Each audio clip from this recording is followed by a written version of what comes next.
So which do you choose, Arvia or Britannia? I've spent 2 weeks on both ships recently, and in this video I'll go through the pros and cons of each. I'll be making comparisons in these key areas: cabins, dining, entertainment, facilities, and the overall experience.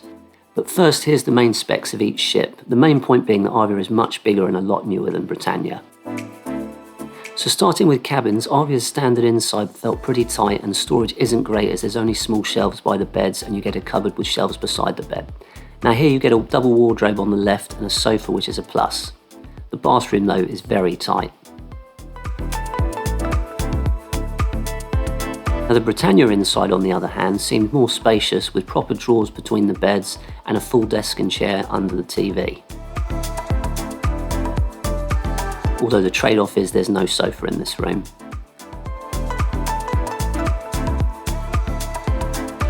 The storage is excellent as you get what is effectively a walk-in wardrobe next to the bathroom with plenty of hanging space and shelves in a cupboard next to it. The bathroom is also more spacious than Arvia's, so for me the Britannia inside wins.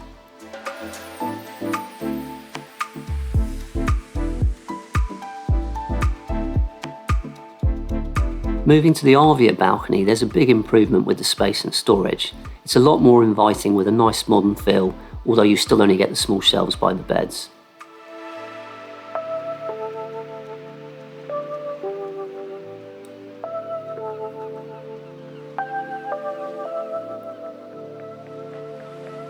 But there's much more storage and wardrobe space. The bathroom is also much more spacious and doesn't disappoint. The Britannia balcony immediately looks more dated. Incidentally, you can choose whether you want a single chair or sofa when you book, so you'll see a sofa balcony in a moment, but at least you get a set of drawers by the bed again. The storage is good again with the walk-in wardrobe and shelving in the cupboard.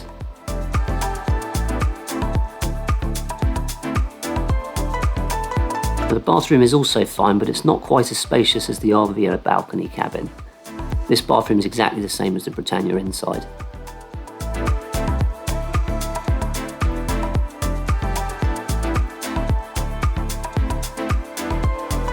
And here's the Britannia balcony with sofa, where you also get 2 drawers by the beds now. Stepping up to the Arvia Conservatory mini suite, this is really just a balcony cabin with an extra sofa section between the cabin and balcony. The disappointment is that there's no TV in the so-called conservatory section, so it's not as good for entertainment as it could have been. The nearest equivalent cabin on Britannia is the Superior Deluxe balcony, which has a sofa area right next to the beds. Incidentally, there are 2 TVs, one in front of the bed and another in front of the sofa, as it should be. And the bathroom in this cabin takes a step up by adding a bath, which you don't get in the Arvia mini suite. So for cabins, I'm going to call it a draw, as Arvia is more modern, but Britannia has more spacious insides and better storage in a lot of the cabins. And so we come to dining, which I know nobody really cares about, but I thought I'd give it a mention. But this is the main dining room on Arvia, right at the back of the ship, which spans 2 decks. Be aware though that all Arvia's included restaurants like these are freedom dining, which means you either reserve a table before the cruise by going online and booking for each night, although they only let you do that between 5:30 and 6:30, or you physically queue or join in the virtual queue on the app each evening. Now Britannia splits the main dining rooms across 3 restaurants, Meridian and Peninsula and Midship, and they're freedom dining, where it works in the same way as I just mentioned on Arvia.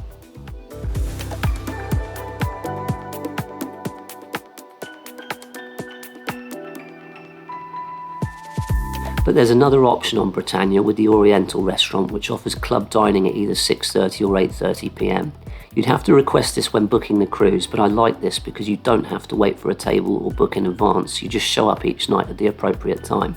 You also benefit by getting to know your waiting staff, and likewise they get to know you. As for the food itself, the quality for breakfast, lunch and dinner was so similar on the 2 ships, so P&O can at least be proud of their consistency. Not that it's necessarily a compliment, as meals were usually either okay or disappointing, but I've done separate full review videos on all that. Now the Horizon buffet on both Arvia and Britannia are both similar in what they offer, as was the quality of food. So there's no way to pick one over the other really. Although Arvia's was that bit more modern and had plenty of seating, although it needs it because it gets incredibly busy at times.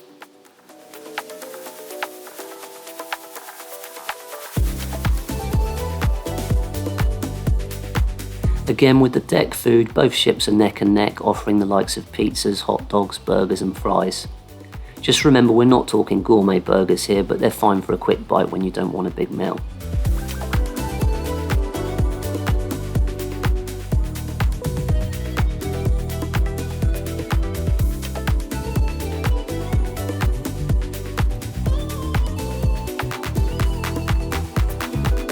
But Arvia starts to pull ahead when it comes to choice because it has far more included dining options. Those are the American diner you see here, called the 6th Street Diner. Although I had some pretty average food in here, I did enjoy the breakfasts, although there was one that wasn't so good. But you'll also get things like chicken burgers, ribs and that kind of thing. Now, Olive Grove is another option that has a Mediterranean themed menu. It wasn't sensational, but it's another option.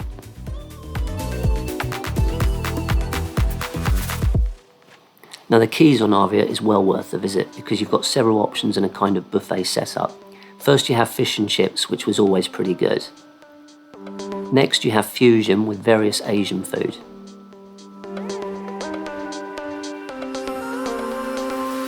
And then further down you have the carvery, which serves a roast of the day with all the usual goodies. So you'll get things like vegetables, Yorkshire pudding, roast potatoes and stuffing.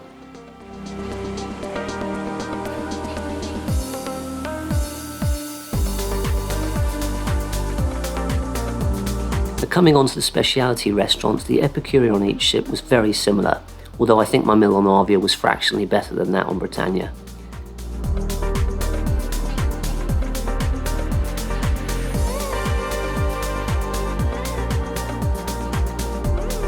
Now I didn't eat in Sindhu on either ship, but the main difference is decor, where there's lighter colours on Arvia and a much darker space on Britannia.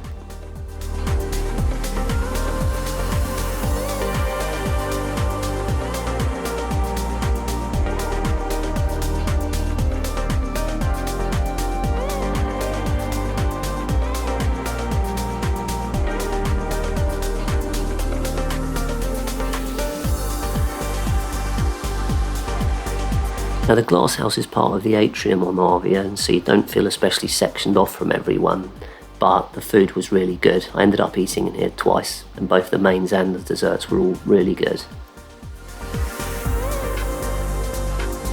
Unfortunately though, the glass house on Britannia wasn't anywhere near as good, so I just ended up having a few bits and then left.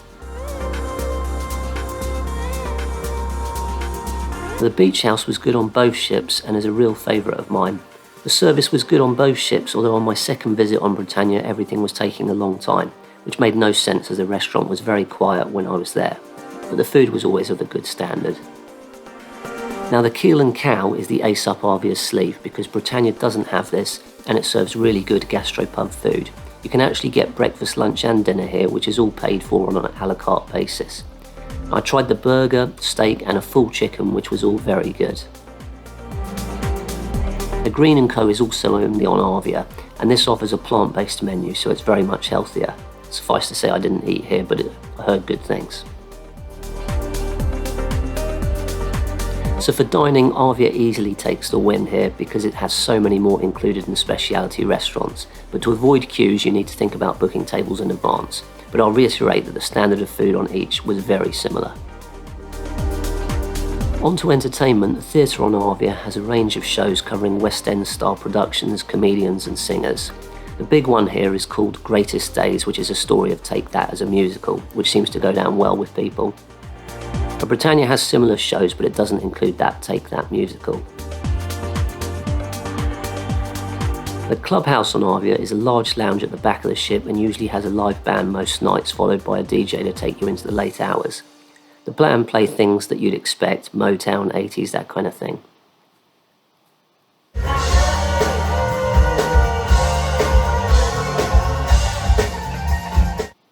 The equivalent on Britannia is the Live Lounge, which does exactly the same thing but in a smaller venue.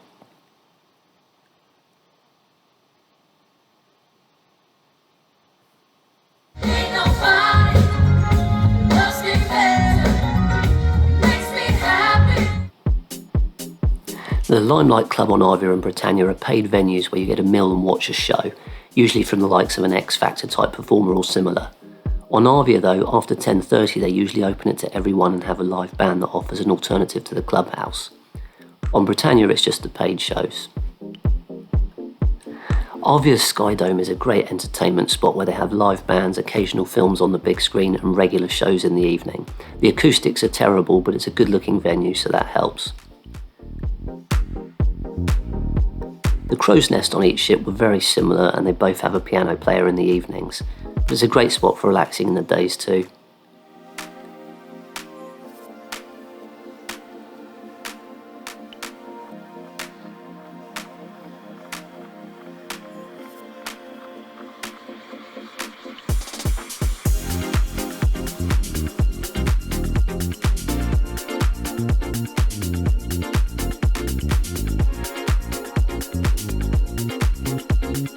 Arvia uses the atrium in the evenings for these kind of acts, whilst at other times they'll have a piano player or vocalist.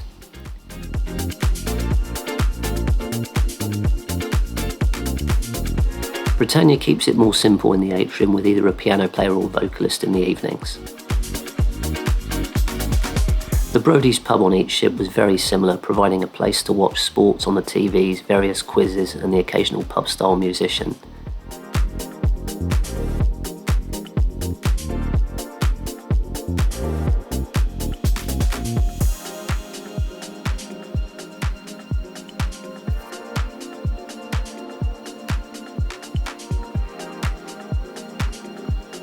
If you want to watch a film, then there's more choice on Arvia with its 4-screen cinema that has some fairly new titles.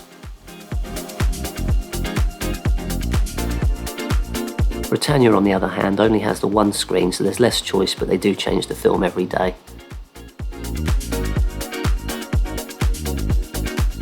Now, Arvia's 710 Club was a standout venue for me. It only holds about 80 people, so it's best to book this on the P&O app as soon as you get on board. It's a live band that have a themed night and they put basically a spin on old tracks, whether it be Pink Floyd, Oasis or the Spice Girls. Each track ends up being transformed into something you'd have never imagined.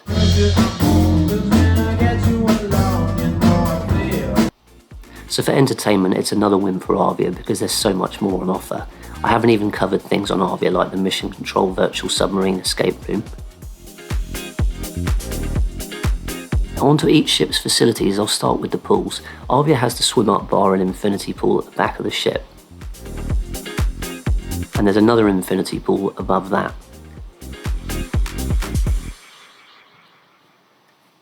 And the Sky Dome has a retractable roof, so that gives you a great option no matter what the weather's like.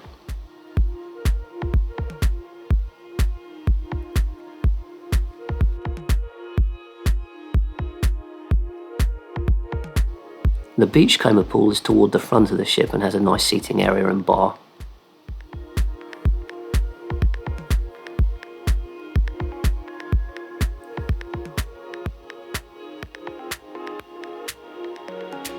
Now Britannia's pools are in a more traditional layout with these 2 pools in the middle of the ship where it's all a nice open space. And here's another angle with the seating area and bar. The Serenity pool and bar are at the front of the ship and again offer a nice open area, but be aware that Britannia has no indoor pool unless you count the spa one. And then there's this token pool at the back which is more like an oversized foot spa. Now Arvia is also the only ship with a full promenade deck around the entire ship, and it's done well with plenty of comfortable seating, eating areas, sunbeds and hot tubs dotted around the place. And if you're ever struggling to find a free sunbed on the top decks, it's often worth looking on the promenade deck as you'll usually be more successful. Arvia also has a great sunset bar at the back of the promenade deck with comfortable seating and 2 big hot tubs at either side. It really is a nice spot on the ship.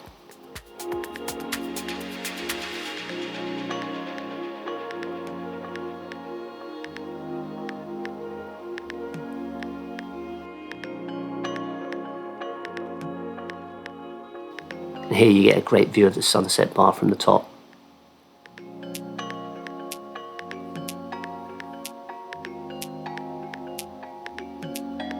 So when you look at Britannia's sunset bar in comparison, it always disappointed me as it just doesn't seem anywhere near as appealing. And there's no full promenade deck on Britannia either, just a few areas that you can sit outside around the atrium.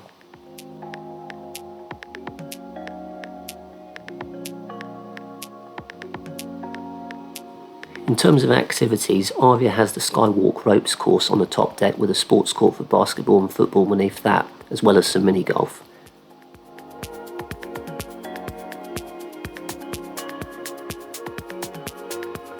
Now, Britannia has this sports court for basketball and football, and also some golf nets, but that's about it really. Although both ships have some of the classic deck games as well. As for shopping, both ships have plenty of shops, so there's not really much to differentiate them here. So then once again Arvia wins out on facilities, but when it's so much bigger than Britannia, that's almost guaranteed to be the case.